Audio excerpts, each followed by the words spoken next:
E os farmacêuticos alertam para o uso sem controle de medicamentos. É que essa prática, a gente, pode favorecer e muito o surgimento das chamadas superbactérias. Quem vai explicar para a gente agora é a Lorena Bahia, presidente do Conselho Regional de Farmácia aqui de Goiás. Está com a gente aqui no nosso estúdio. Tudo bom, presidente? Seja bem-vinda. Tudo bom, Jordevar? Boa tarde. É um prazer estar aqui no TJ da PUC para a gente falar de um tema que é tão precioso para os profissionais de saúde. Por que é tão precioso, presidente?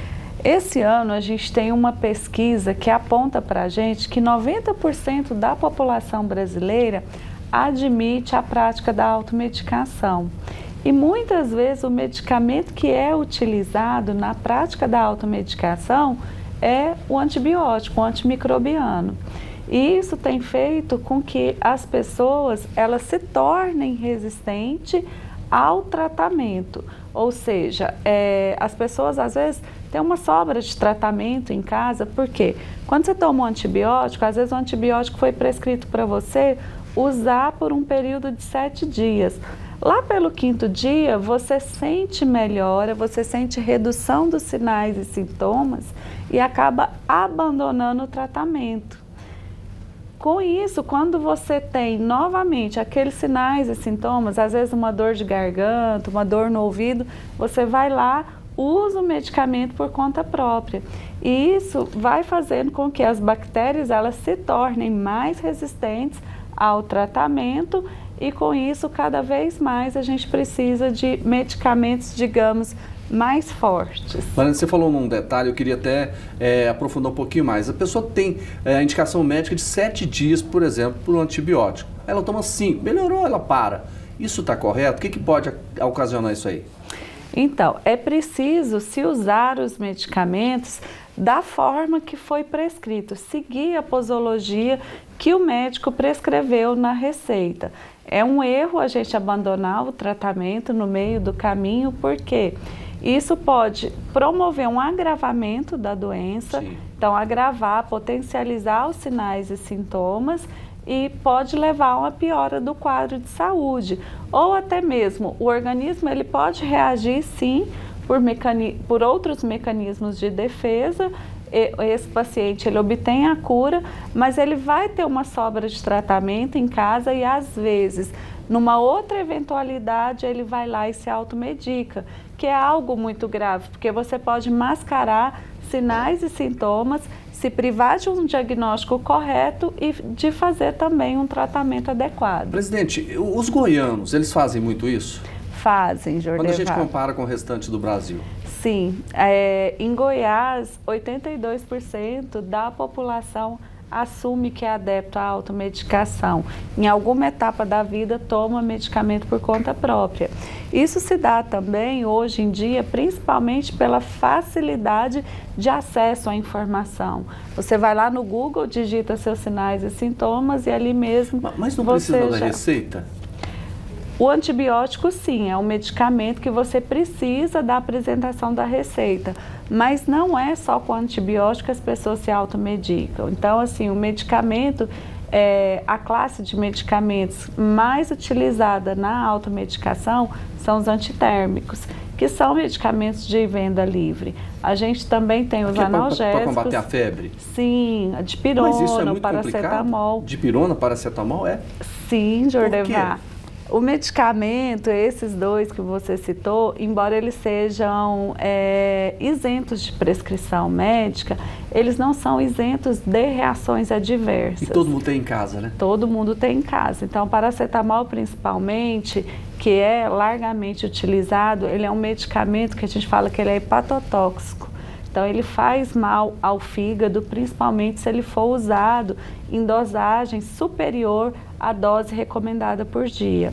Então, a dose diária máxima de um paracetamol são 4 comprimidos de 500 miligramas. E às vezes o paciente... 2 gramas no máximo por dia. Se tomar mais, o que provoca?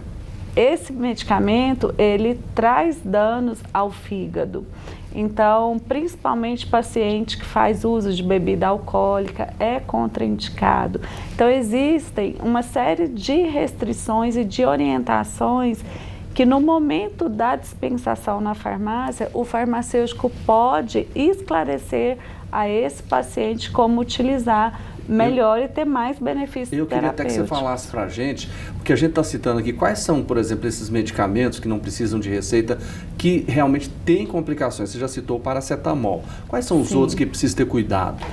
Na verdade, todo medicamento, para ser utilizado corretamente, ele precisa de ter as orientações necessárias. Porque quando eu dispenso o medicamento para o paciente, eu tenho que considerar as comorbidades que esse paciente tem, se ele faz uso contínuo ou não de algum outro medicamento. Então, até mesmo os fitoterápicos, as plantas medicinais, se elas não forem bem utilizadas, elas trazem prejuízo a um paciente. Por exemplo, os chás. Todo mundo acha que um chá é natural, que não faz mal. Mas um chá, por exemplo, à base de gengibre, o chá de cravo, o chá de canela, que são substâncias ricas em ativos termogênicos, eles podem promover um aumento da pressão arterial em um paciente. Então, quem tem pressão arterial é contraindicado esse tipo de chá. É melhor não tomar. Sim, seria melhor não tomar e usar outros tipos de chás. Os chás que fazem a diurese sem elevar a pressão. Né? Lorena, as pessoas usam muito remédio para dor de cabeça, um antiácido. Isso também tem problema? Olha, quando eu busco alívio de sinais e sintomas, como no caso do analgésico para aliviar a minha dor de cabeça, no caso da azia, da queimação, eu uso um antiácido.